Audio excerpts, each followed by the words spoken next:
nous quand il y a Juno Cheo et Korofi Alpha Hoto Menai Play.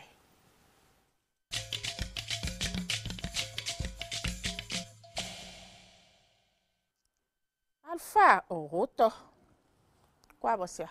Oh, mi pinu. Dali. Oh. Me ne bo me kole sewe kone. Sekoli. Egbedion mi na do ho pedi. Mi na do ho pedi bo nueji mi na be ho sin tolo yo ne o asupo da sipo. Sunu podo yonu po. Le na wa gbon lo na si hu no po ipe. Modo o tru no mi do truso damu o. Truso damu. Mi ni kan do ene u pedi. No, mi pinu e buro. Nano mo do wendo. Dokpo ewe jipe obi. Sunu po yonu po tentime pe obi ade egbe. No abi o fegbe bonu asuma se gbenasi asi se gbenasu a hwan no ko aten juro bi o fegbe asi kamo si bonu a. No ye no don mo nkoton na ewe alfa hoto pe ni a mi no fun hwan ha. Woto ye no don ba mo nkoton da supo da sipo tentime gbe matan no po. Le gouvernement pon papa pour maman pour filer les soja FIFA mon bia. Filer maman FIFA when do biko bio hwan me don hwan na mo when do me an. Esi azo ewe mi pon bo ma una mi ache o mi no bro. When do me kere ka ya mi da so me gbedu na no po union.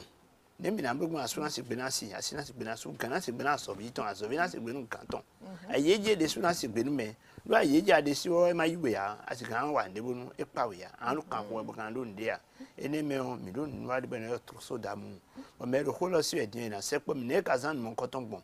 ne kablo bon fite ka bon mon coton mi na kan lo kan ti 66 26 56 56 bonamo mo mi le han lo kan 95 71 19 32 et au à lo kan 95 27 79 83 minalehe aloka mon coton le mina mon no troso damu gwe me suna hena san do asitue wu no si da patwe esi gando so no kunton pa ira ton po bilan titubo mina win bodo kuro po me zanka je gbada eno enyo nu apa me ton jande e o asutue apatwe jande tu anazan mon coton asuna zan nyonu na sana asuton sunu na zan asiton e na zana so ato meton e po me po na no pobo a ovi mana bio meteti nkunya de bana kan bio me a mo gbena no po na inu kon e re na zan me mon coton le troso damu e kan ni balabala de a e jeha bo me bidona do bona zan do ado ayi bo no koko de awa jije de o eni onu kon yo etin tegbe nu kon yi sin kan koko e we ni mon coton troso damu e npo temi be blobo lu me bo me o nu e ma jona wa na blo force e ni mon coton a ye de we no do kija bio meteti le tout ça dans mon lit Zara hier mon coton et na wa hen aso fe mi don kija et na hen wa le bona blube no kon kija et o azan tout ça dans mon et na dulu mon coton na biti ene bo ene nu wanyi ton mi ze wa yo sun we kan sun bo you know mo wo fe na to ho nu yon wo ene fe nu ye yo ho to do le tout ça dans mon ko lu gbero po na super sipo de o video na ti do fi ma do nyun de kon a eno bi do fi o a sun de suka do fi nu nyonu a eno do pa che nu nyonu a donc sun no do anji vi di sin ko en u ve nu e ba ko itoto hwe akoblo nde le be pa we a c'est pas le faire auto benia et na do ha mi de to so ndo kaka me ko zanpon e ko tun me do ko la se edion yo ko na mi nu keke de me bo mo ye ka mo ko to do gbenu no vi che ru we me ka me don bo pa gbenu mi so le me ha gban mi sin ko me le do gbenu yi bo na je de mo fifo bo mo fifa de me mo je me ko le bo na se po mi le su mi na mo de titon a se po nyonu ba no do ko wa nu bala bala we ete mo asonde we tagbado nu we c'est pas le faire auto benia mi na le ku na zo mo coton bo fikin tu yo ina sogbe ina kawisum ina no bre na no ba se po yunu kena je yunu we mo do po yunu de le no tin le mo do asonde u fe de le no wa ndo de le gbesu de le bo kan de le ya de no ko ni yi be no asupo lo ngba fi mamu ko mamu e ve o yunu mo ko ton le se pa fa o to gbe ni alu fi de bre nde o mi na mo fi viton bo na do deji e ka do po fi yo wa o ko no he fi no e no wa bo no kon bo no ne nka do wi wa ne bo no kon maka tin e te ka so mo me tire mi asokpa alfa auto gbelian mina don nje nu waleti bo mi jiro to vito si binon bro e ben rituel des saints vivres dinu kun fofo aton do mi aton we ka me mi de o mi lo ken no to fe mi lo no fe ndewe pa che no ken no agosi no to fe ndewe pa che no ken no agosi no fe ndewe pa che no we ka me ade o aka do ajo de le bona bro mi pombo khleton mi ko mo kiki Bon, mais il y a comme une naketi. Mais il faut donc que nous jouions. Mais bien, nous nous n'avons pas. Alors, quelqu'un de moi, deux, il y a des gens qui ont dit, mais pourquoi Babuna Blue nous comptons que tu as Bouddha nous conduit. Mais si tu es nous connaissons les jailles. Si tu es nous nous jailles, c'est pas le faire autant que nous avons rituel de saint vivre. Donc, tu n'as pas qu'à y pas dans. Le mais ton bébé a bêta au jodo et bon dormi. Mais ton venez au jodo pour dormir et doit jouer la conti. When you walk out on me, mais tu m'as dormi, mais là, je ne crois pas, mais tu me connais le faux que tu me. Le mien m'a tola quoi, tintin kui wenodi. But the fool and no come on Benjamin on go me point lac me to the fee. Rivière Marigot, le Critaco, file de Hocamboison, mais go au teint de l'oboin. Rituel de Saint-Vivre, les alpha le dodi. Par un dino qu'on voit ton, bon, me blonde mon coton à zébo, doit ban tortui. Bona y talk to the topway, le dog nous voit le topway, pire point. Mais pensez que nous roulons de mes finons, bon, Quivika handé mes points. Mais pensez que les lacs à aimer lac, nos coups et le théo. Et qu'à voir, donc, mettons vos points, donc, tu n'as pas nous viti.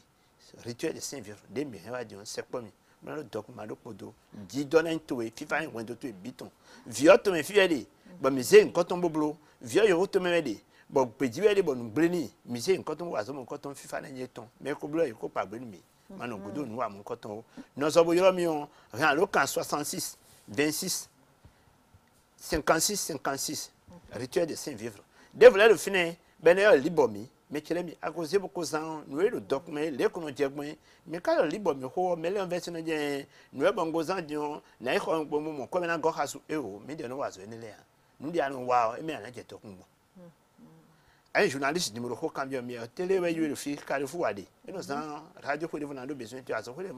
un journaliste international ko na wa sans gbada wo binu ko na ti kontue rituel libomi de don dia le blone me chemi ko to no wa bu ko kan ko kwa son kan ko kan no ko ya kan e ko no blo fino kunu me a libomi me san le ko tun mi se pas va o to pele ya me chemi du radio e na intuition san kaje gbada do fi ko de yo dokun ko lo fine fi dokun le ji dokun lo fine do kan ti ala pe ya la longévité na kan mo te mo dojo me chemi ka la situation se pas va o to pele ya ku me de bo kan de no ale ni bo de e ti janwe do mi tu me bi gbeje mi de nu e de esupo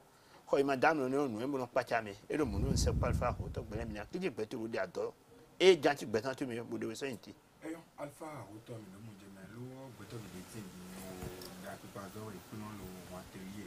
e mo zo bi ya kara zo mo ya chofu mi we wo mi ni wa jo pe de ni lo yi we a e mi mo mu mi ko de le o de de na wa bo e mo ko to ni se pa fa ko to gbele en bo le ro po on ke na to kawe alo la lo me ne mi blo mo ni mo ko to yin to ko zine de lo fine e de do enveloppe di e de alopa le e de nu e na sa mo wa to e na no je wa je npe to le e de nu e a na le mi mo savon mi to le no le alopa wo me le boutique me pharmacie le bon ko qualité le savon de popo nu alopa le mo je de alpha o to gbe ni ago nu alo ko lo si e de ma so no gudo te po mo se po mi alpha hoto ka one mi khone bo mo ko yo lo ka ho kare bo gba ko yo bo ka i jame lo bo wezun ji afonu et ouais mais non le titre foncé et donc quoi le titre foncé la hausse oui bon de na nya aussi fini hein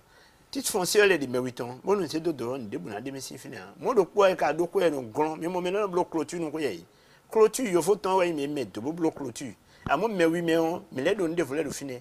bon mi de do boy no c'est bon jan ko maintenant ouais jan ko to nous y a de là quand ko bio le ko tu bia di donner tout vite na no fini bon ya so bon ton to nous y a de bon data we ya ele di alopa khame e de ko gbe nibo e no do ko